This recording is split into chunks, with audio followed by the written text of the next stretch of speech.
Welcome everyone. As we learn the first for the Shabbos table for the new year of Tafshin Pei Daled, Ben Kesel Aser, in between Rosh Hashanah and Yom Kippur, a time of favor, where of course our learning is very powerful, both because it's Megan Umatzlei, it's Kisris B'fnei HaParanya, it's like a shield before retribution, and also because we're showing Hashem this is what we want to do, and especially the idea is to take the thoughts that I'm saying and to share it at the Shabbos table with the family, so that's not only Lilmaid, but it's also Lilmaid or Lalamed. We want to thank the Reuben family for giving a grant to make this special segment available all over the world, and that Hashem should bless them with a Gemar Chasima Tova U'Mesuka. So we are learning this Shabbos Parshas Haazinu. You know, in our vidui, we say Bogadnu, that we've been ungrateful. And included in being ungrateful is not thanking Hashem for what He's given us. That's the biggest ingratitude. And then we say Gazalnu. And in Gazalnu, part of stealing, the Gemara in Barachas asks a contradiction. It says, LaHashem ha'oretz u'maloya. The world belongs to Hashem. But it also says, Hashemayim shemayim LaHashem va'oretz nasan l'bnei Adam. That the heavens are Hashem's and the earth was given to man. So which one is it? Is it LaHashem ha'oretz or oretz nasan l'bnei Adam? So the Gemara answers, no problem. Kan lefnei bracha, kan la'achar bracha. Before the bracha, it belongs to Hashem. After the bracha, it belongs to us. So basically, if a person puts something in their mouth without making a bracha, they're shoplifting. Now, you also know that there's brachas and there's brachas. There's a and there is a meaningful bracha. And then there's even another level. And that's a bracha said pleasantly. A bracha that's said sweetly. There are certain major halachic svarim that many of our minhagim are based on. Like, for example, in our family, I found it out by a seder. My father, Alav Shalom, mentioned it to me casually when I was a bracha, that in Salish, back before the war, his father, Zechet Tzadik L'Bracha, Schus Yogan Aleina Hashem Yinkum Damai, Rav Meir Weiss, that's my name, Meir, had the custom to always use glass by the Seder. So I said, Daddy, is it because you didn't have silver? And then they might have been poor in Salish. He said, no, we had silver for Pesach, but they would use glass. Now the reason is there's two reasons. One reason that the one who wrote the Sivsei Chachamim Bracha says is simply a practical reason. There's an Indian to have Rav Kais, the majority of the cup, and it's hard to calculate with a silver goblet. You know, you have to have depth perception. But if you see it outside in a glass, you could see Rav Kais. That's a practical reason. But the Or Zarua, who is a major source of our custom, says it's because of Pesumei Nisa. The red of the wine is best to have red wine. The red of the wine reminds us of the plague of blood, of the Dam Mila and the Dam Pesach, the blood of the Mila, the blood of Pesach. If you have glass on the table, you have a sea of red. It's a Pesumei Nisa. That's why many people, sons and many people, have the minhag to use glass. The Or Zarua tells this story. Now, it's a story that's hair-raising. It's very practical, but it's hair-raising.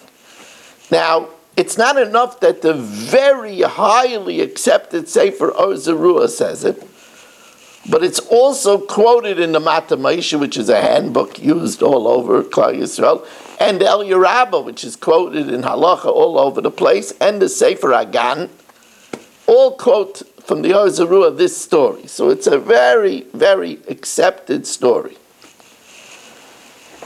he writes that he knew in Worms, Germany, Worms in France, he knew a member of the Chevra Kadisha who would bury the dead by the name of Rabbunim.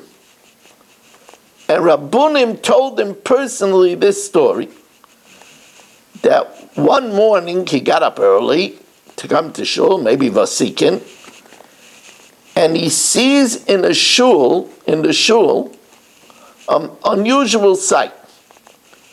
A man wearing a wreath around his head, it's like a crown, a wreath around his head made of types of grasses.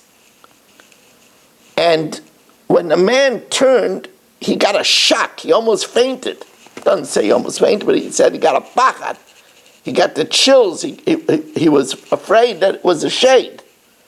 Because the man that he saw, he had buried just the day before, or maybe even early that morning, in his grave. So he said to him, and this is all in the Haazinu, "Are you the man that I just buried?" So he said, "Yes." So he said, "What are you doing here?" So the no, that's not what he said. He said, "How are things for you in the next world?" That's what he asked him. "How are things for you in the next world?" So he answered him, "Heitiv ad ma'od," very good. So the man that worked in the Chevra Kadisha, this Rabbunim, was surprised because he wasn't a man of great worth. He wasn't a man of great spirituality and mitzvahs. So he asked him outright, "What merits did you have that's very good over there?" So he says, "If you remember, I always said my brachas in shul in a sweet tone in shul. And he said, in this merit, they brought me to a Gan Eden and they honor me." And he says, "I'll prove it to you that it's me." And he showed him his shirt sleeves. And he showed them where they were ripped. Remember, you ripped them when you were taking it off and putting on the tachrichin. So then he said, "And what's that which is on your head, that wreath of grass?" He says, "This is grass from Gan Eden. It's to protect me because otherwise I wouldn't be able to take the stench of this world."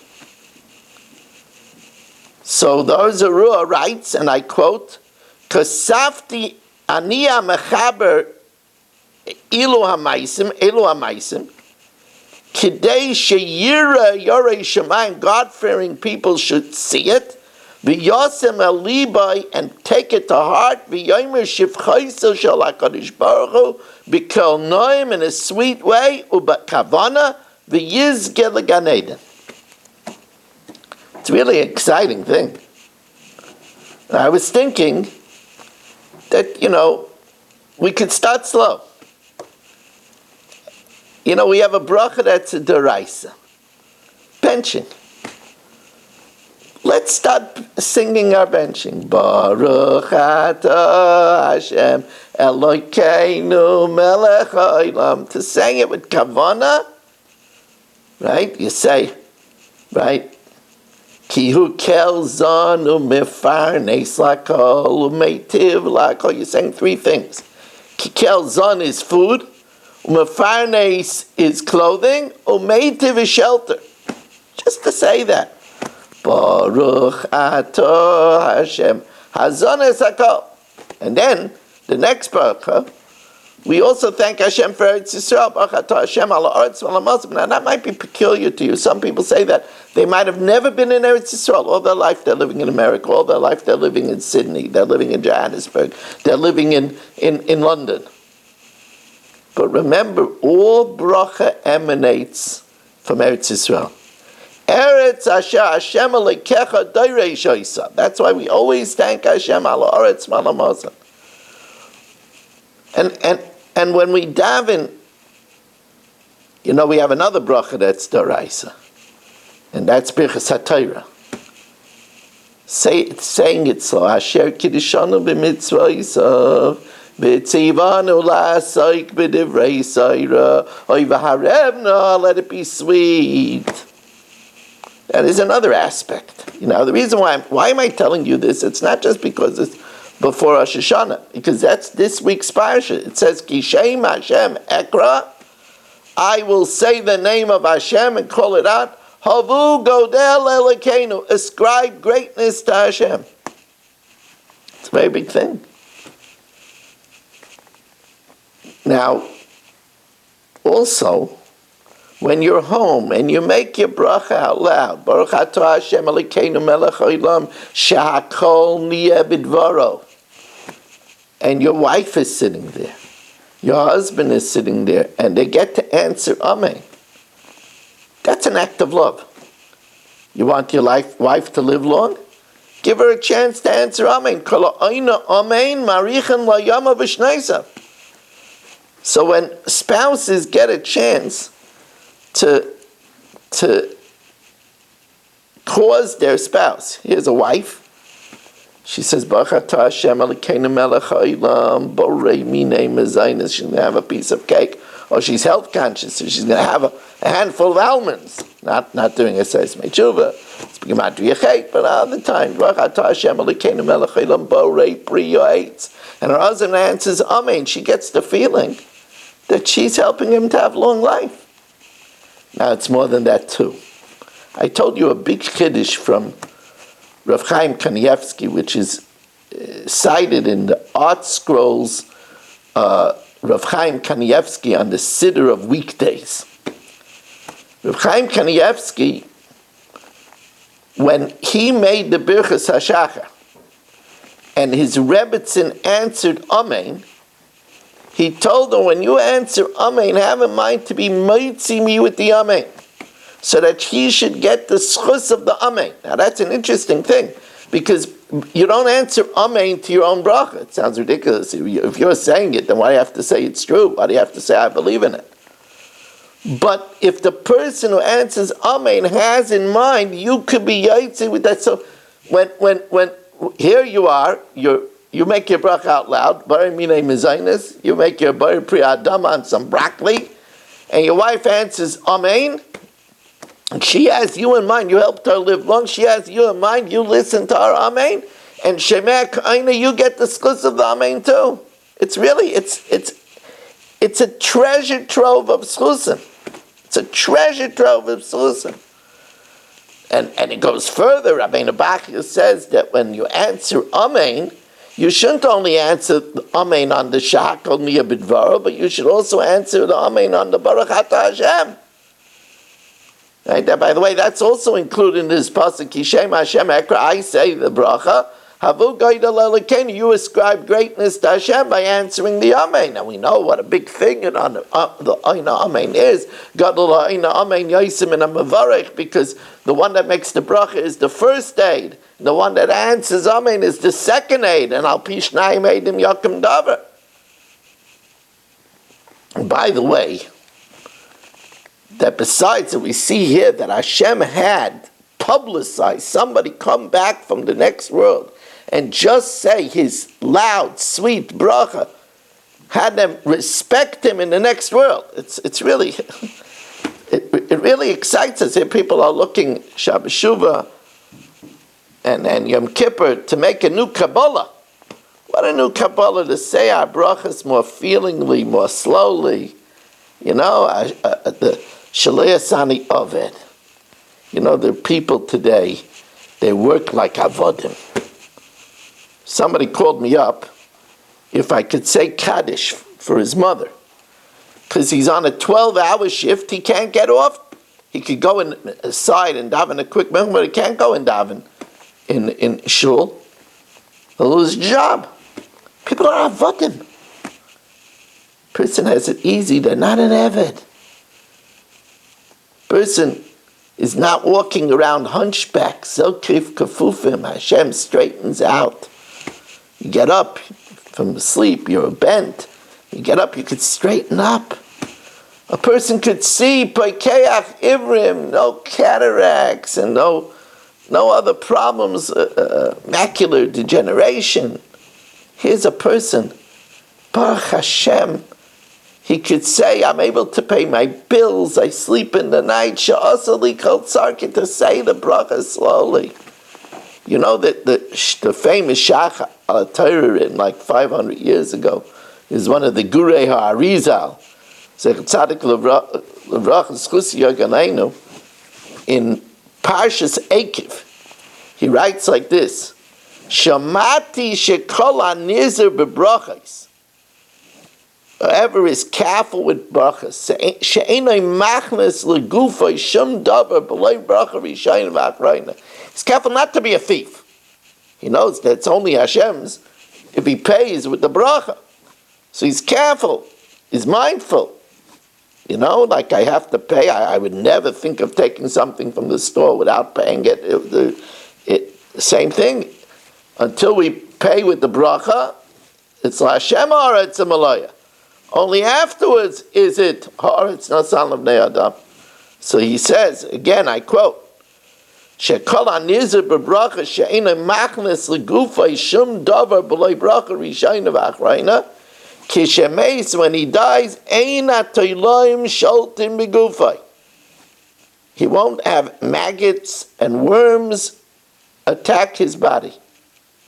It's an amazing thing. Now, there's another manifestation of Kishem Hashem Ekra Havu Godel Leilokei. The Tur cites this in Orach Chaim Siman Kufchav Dalet. Shamati me Abba Moiri. I heard from my father, my teacher. Of course, he's talking about the great Rosh, one of the three pillars of Shulchan Aruch. Shulchan Aruch is built on the Rosh and the Rambam and the Rif. That's why the Shulchan Aruch is primarily Svart, because the Rambam and the Rif were Svardim.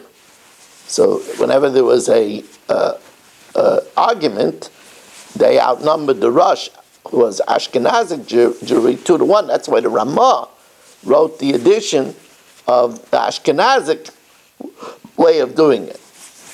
But the Tur cites from his father, the Rosh, that Al Kol Bracha Ubracha Shaya Shemeya,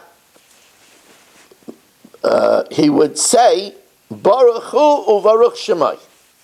And he says that's a manifestation of Kishem Hashem Ekra. I will say Hashem, Havu Godel Elokeinu, ascribe greatness to Hashem. That's the Baruch Hu Baruch Shemai. It's a big thing. It's a big thing to say Baruch Hu Baruch Shemai. Now, if you wonder, why do we say Baruch Hu Baruch Shemai? You know, usually I'm who I am, and my name is Moshe Meir. That's the same thing. You don't say that's him and he's Moshe Meir. No. I am Moshe Meir. What do you mean Baruch Hu Baruch Shemai? So Rav Hershel Schachter cites his Rebbe. He says that the Rebbeinu Shalom, the core of the Rebbeinu Shalom is something that we cannot fathom. Lo Yerani Adam V'chai. We only know Hashem's manifestations. That's Shmai. We know the manifestation of Din. We know the manifestation of Rachamim. Right? The different manifestations. We know manifestation of tolerance. Right? Micha Moicha Ba'elim, Micha Moicha Ba'ilmim. So that's what we say at the end of Aleinu V'hoya B'yoyim Ahu Yi Hashem Echad U'Shmai Echad.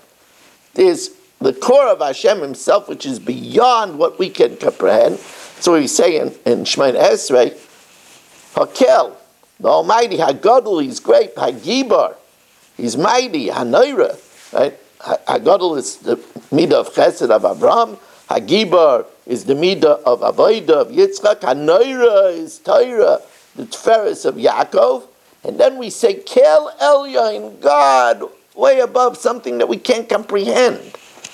So that's Baruch Hu Uvaruch Shemai. Blessed is He. That's the core of Hashem. Uvaruch Shemai, His manifestations that we can grasp.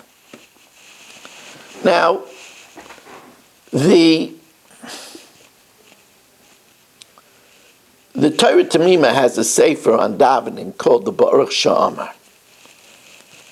And he says that at the time of the terrible debacle of Shabtai Tzvi, they said that you should answer to the Shliach Tzibur's Baruch Atah Hashem, Baruch Hu Baruch Shemai, which is the gematria of Shabtai Tzvi, 814. And that it should be a memory. And therefore, he writes that many Gedolim and Chachamim refrained from saying Baruch Hu Baruch Shemai. Now, the fact of the matter is that the Tur said this over from the Rush. The Rush was in the first 100 years of the last millennium. Around in the year of the thousands. And this was 300 years before Shabtai Tzvi. And we have to know that anyway it was a perversion, because the gematria of Shabtai Tzvi is Baruch Hu Baruch Shemai, without the Vav. We say Baruch Hu Uvarach Shemai, which has nothing to do with the gematria of Shabtai Tzvi.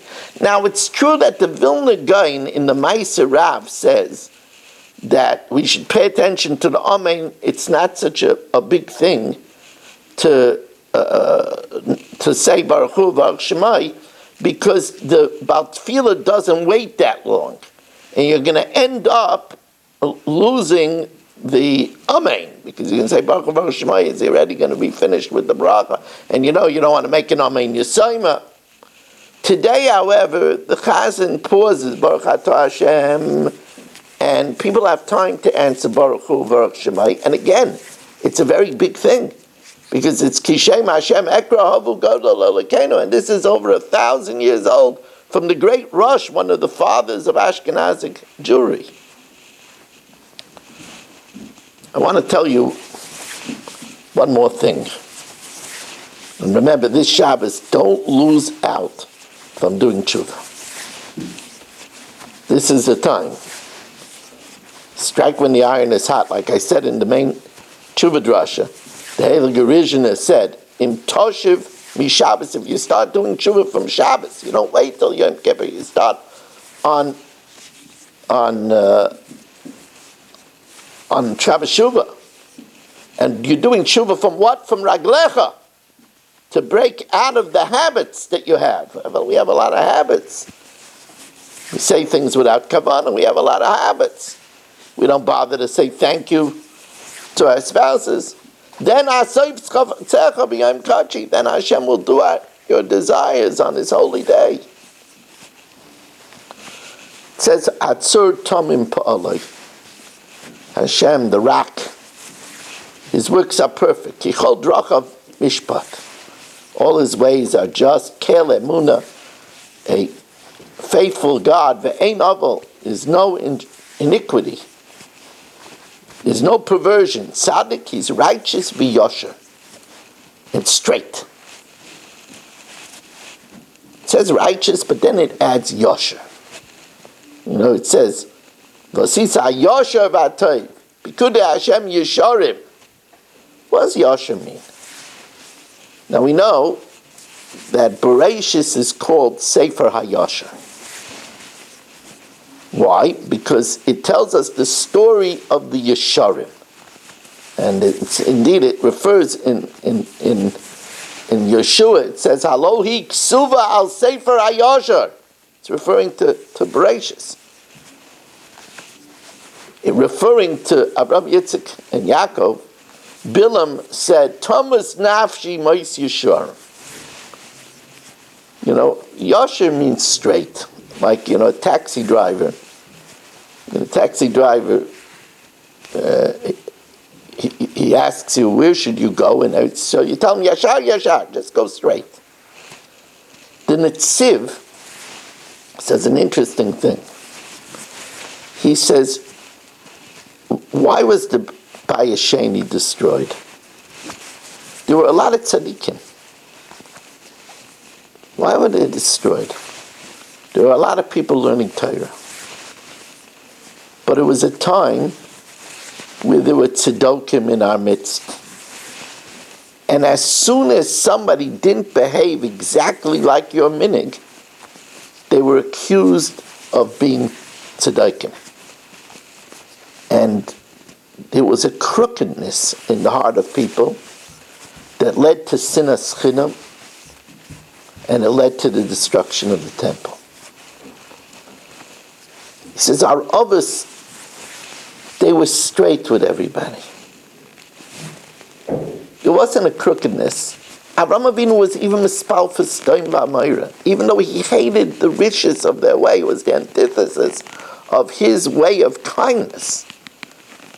But he prayed for them. That's a yashrus. That's a straightness. And that's why even before Torah, derech eretz kadma LaTorah, it's the way we have to try to be today. They say, why isn't Mashiach here yet? There's such a divisiveness amongst different groups. Soon as somebody is not like you, all of a sudden, that's not Yosher. You know, when it comes to Yom Kippur night, we say, Anu matirim l'spalel imarayanim in Kol Nidre. It says that moment the Shechina comes because there's such achdus. We're like malachim who are noisne rishul zeh lazeh, laktish liyotzram. That achdus amongst Torah Jews, so they dress different, they pray a little different.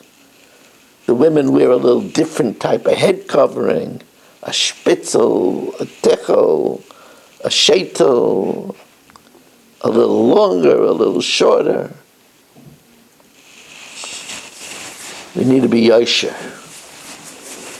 I want to again thank the Reuben family for their kindness. I also want to thank all of you for joining us. We're going to have a Sukkah share next week. And we don't have a sponsor yet for the Sukkah share. 718-916-3100. rmmwsi@aol.com.